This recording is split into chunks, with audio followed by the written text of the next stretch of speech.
now we're going to make a panel that fits in here. And when we melt this lead out of here, you want to make sure you wear your respirator, and we can heat that up and get rid of it. But then you're going to see basically there's a channel where these two panels meet. It's lower in here, and we want to get rid of that. And so we're going to take a piece of metal and weld it on both sides. Before we melt that out, we want to get a piece kind of formed for it. Okay, so that piece is bigger than what we need. It's just a scrap piece of sheet metal that had back there. So obviously we need this to roll up here and lay flat. And see, it's really way out right now. There's a curve in this, and you got to figure out what that is. So we're going to take this over to the English wheel and roll it. So on the English wheel, right now I've got probably a 6-inch radius die in the bottom. Okay. There's a variety of them, starting at 2 inches and going up to 12-inch. And as I explained before, those are, the 2 inches got a lot more of a radius here. The 12 is more flat. The top wheel is flat, and basically what that does is that it will roll this radius into this panel. So if you took this rubber, it's just an inner tube that I put on here basically, and that will make a two-dimensional roll. In other words, as we roll it like this, it's rolling it this way with this radius. Does that make sense? Mm-hmm. But if you took this off, it's going to give you a three-dimensional. And so it's not only going to roll like this, it's going to bend it. It's going to start forming it in a different way. So leaving the rubber band on there, if you want to keep it like a flat piece of metal and you just want the contour here and you want to continue flat, you would leave that on. If you want to get it rolling both ways, then you leave it out, or you take it off, which makes it three-dimensional. Okay. So I would start with something about, like I said, 6 inches here. And when you roll this in here, you can adjust this up and down, spin this down a little bit if it's too tight. But you're going to want to roll that like this, because what we're trying to do is get this to come down on top. You see how it's starting to turn it?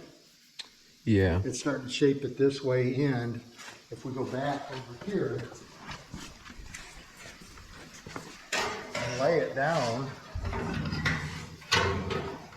see how it's starting to turn it down? Before, this was sticking straight out like that, and you really had to push on it. So you see that, just that little bit of rolling, what it did here. It's starting to roll it this direction. And I do that. This has got cross rolls in it because it's a scrap piece that I had before. And I had rolled it this way so you can see these. But if you had a flat piece of metal, you wouldn't have had those in there. Gotcha. Those won't hurt anything for what we're doing here. So again, if you want it to curve, and I know this is probably hard to understand talking about it, but as you practice with it, you'll see what I'm saying. So if you would roll it straight in line, it's just going to curl. It's going to curl it this way. But see, I'm turning it this way, so I'm getting that. I'm getting that curve that I need up at the top. I'm rolling it both ways. And if I took this off, it would help too in this application, but no more than what we're doing here. I'm not going to take the time to take that off, because most of the time you're going to want that rubber band on there. Gotcha. But you gotta kind of know the angle that you want to roll on. Right. I mean, you don't follow it this way, because then you're just going to have a cup. Okay. In the center. Yeah, I see what you're saying. You want to go on an angle against because you're trying to form it to match. See how it's twisted now? Right. That's what you want. You want that to be twisted some because that quarter panel on that roof is twisted. Yeah, that makes sense. So you're getting this radius. See how this is starting to lay flat here, and it's also turning down this way. That's what you want them to go both ways. And so, see how this is out so far? So I would roll it in here and try to get this to turn down. You work that down until you get it where it's laying pretty good on flat with this. Leave it long on both sides, and then once you get it laying there, then we can start trimming it up and tweaking it. At that point, we'll take this out and cut it just that wide. So we're getting the nice area in the center. It's formed from that. Right, because a bigger area is going to be easier than. Yeah, it's easier to form a piece of sheet metal if you got a lot of extra length on it. You can push down and stuff. Okay. When you cut this out, this is the area that you really want. Because all we're going to do, you'll see when we pull this out, there's just an area about this wide that needs to be filled in with metal. Because this comes up and then there's an offset, it goes down, and then this goes down and gives you a low spot to fill with the lead. Gotcha. Leave that lead in there, we'll finish it all with metal. Drill some holes through there so we can pump some epoxy in from the back side. Okay. So this back side all gets treated, sealed up good. So, And it won't rust from the inside? yep, won't rust from the inside. Gotcha.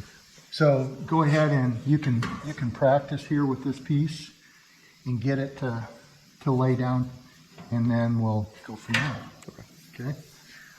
Okay, so we're moving right along on this project, and give you a little update here.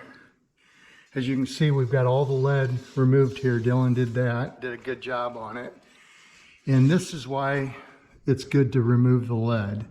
If you see right on this edge right here, typically you got lead filled in here, and then there's seam sealer coming down along this pinch weld.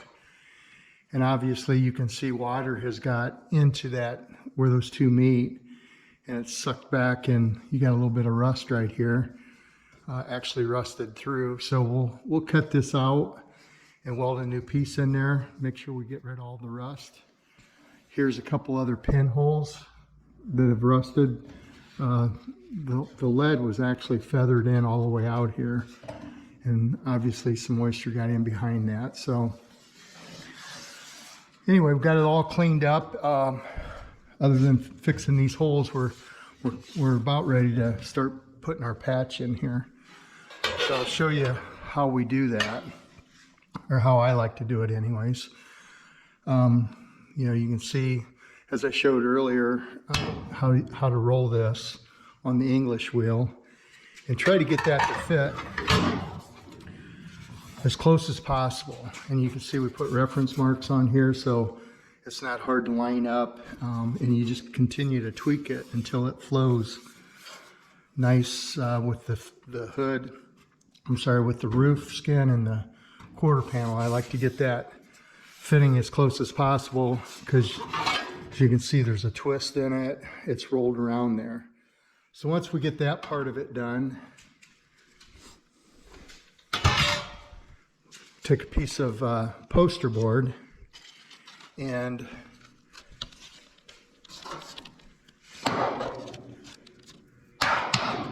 I like to use magnets to hold things in place. And I got a piece of poster board that I cut, and it fits perfectly in that opening there. So I'll transfer that over to a lay it on top of this piece, transfer it over, cut it out, and then it'll be ready to weld. So I've already done that to the other side. Go around, show you here.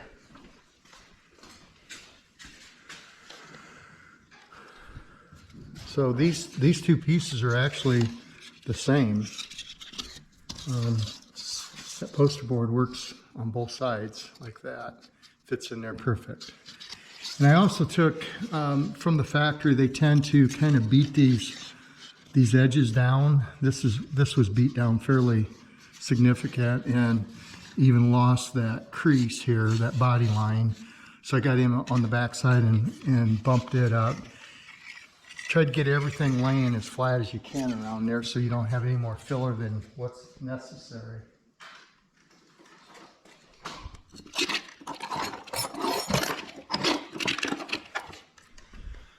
So I try to get it all leveled off as close as I can.